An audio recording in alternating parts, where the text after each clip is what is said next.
Then we got these really confusing d equals rt problems.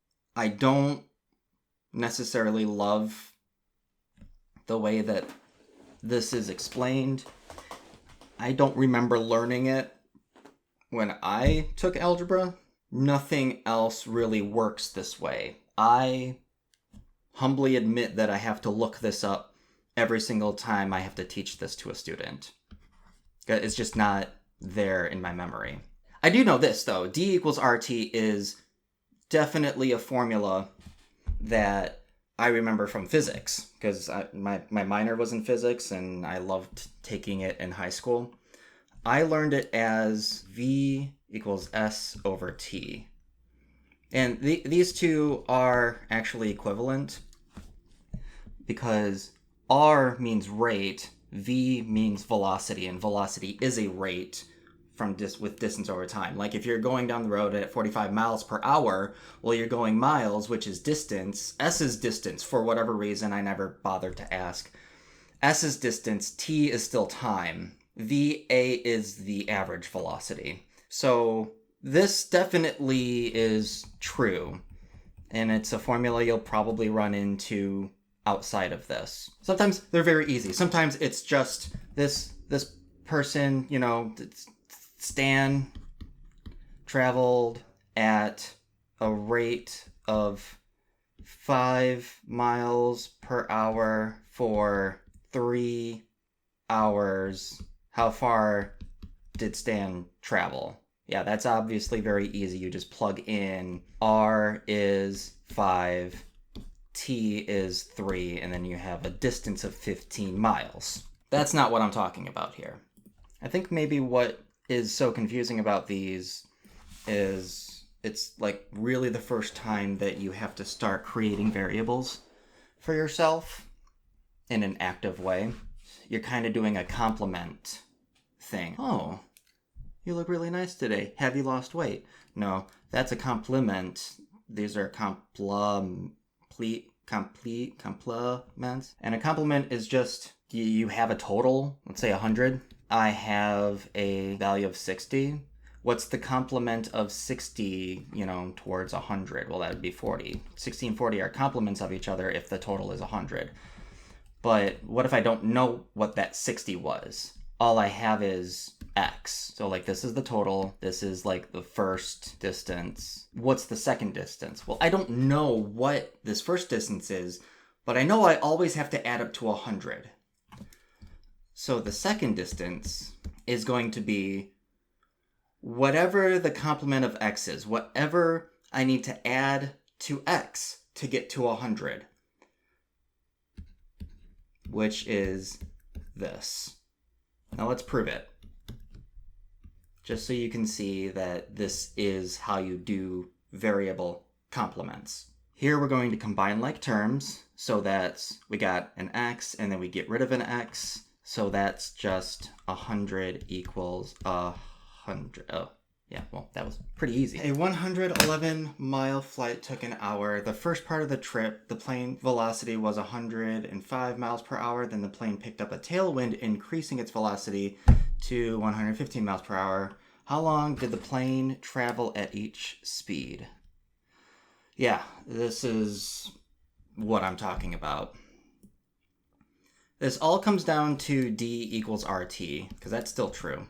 We kind of set ourselves up a little grid to help organize our information. So we'll have a total, a first part, and a second part. Then the equation kind of goes along the top. So D, R, T. So let's start with what we do know. The total distance was 111 miles. And the time was 1 hour. You can put the units, if you so choose, to help further organize it. We don't know what the rate is, actually, because it has different rates, let's just say. The plane spent 30 minutes each on both of these. Well, we can't just average the rates because, well, if it spent 30 minutes on each of them, but this is a faster rate, that means in this 30 minutes here, it traveled a greater distance because it's going faster at this speed. The ratios don't add up because this gives us a different distance. That's kind of why we have to set all this nonsense up.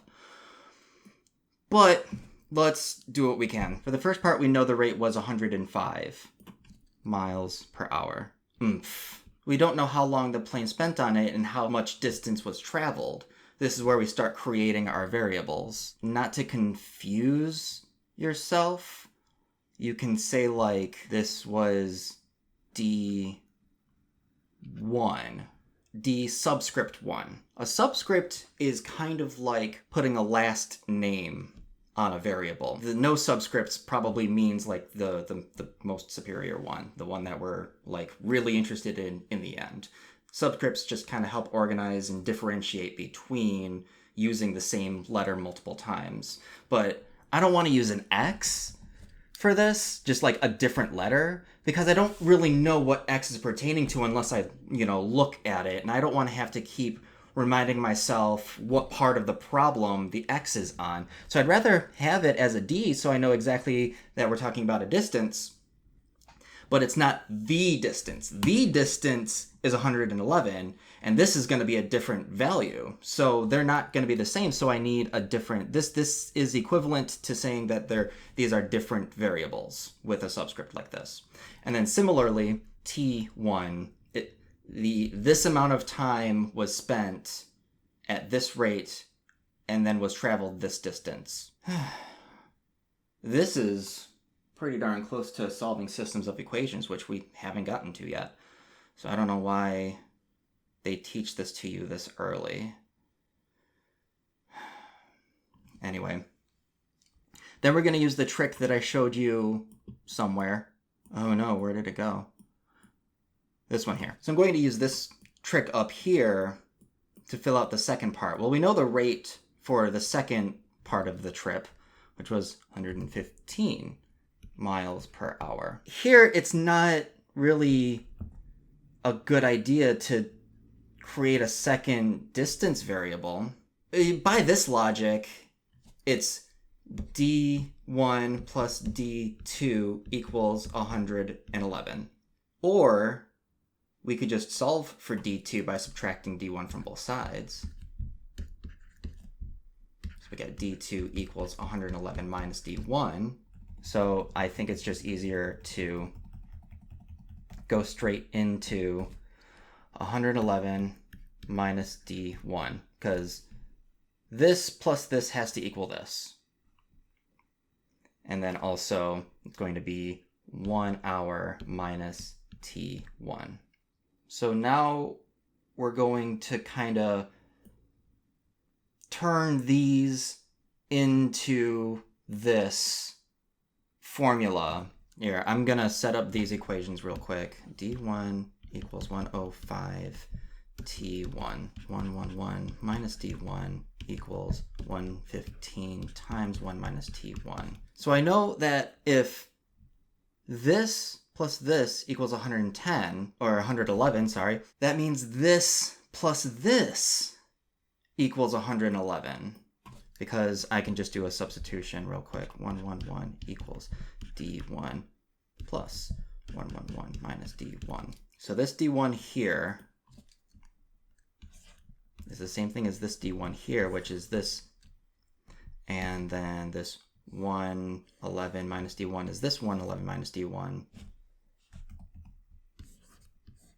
So I'm going to use that instead. So I'm doing quick replacements.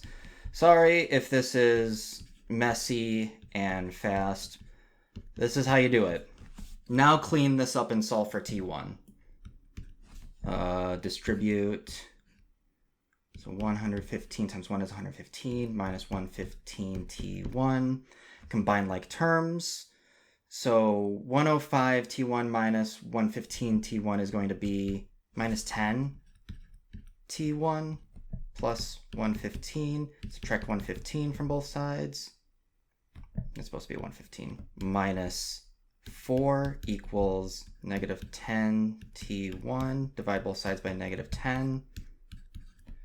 And we have T1 equals 4/10, which reduces to 2/5. So that's 2/5 of an hour, by the way. The units of time was for hour. So this is 2/5 of an hour, and 2/5 of 60. Well, 1/5 of 60 is 12, so this is going to be 24 minutes. Which means that the other time for the other rate is going to be 1 minus T1, so it's going to be 1 minus 24. 1 hour, which is 60 minutes, minus 24 minutes, which is going to be 36 minutes for the second part. Whew. Yeah, you can kind of see why I don't really like these.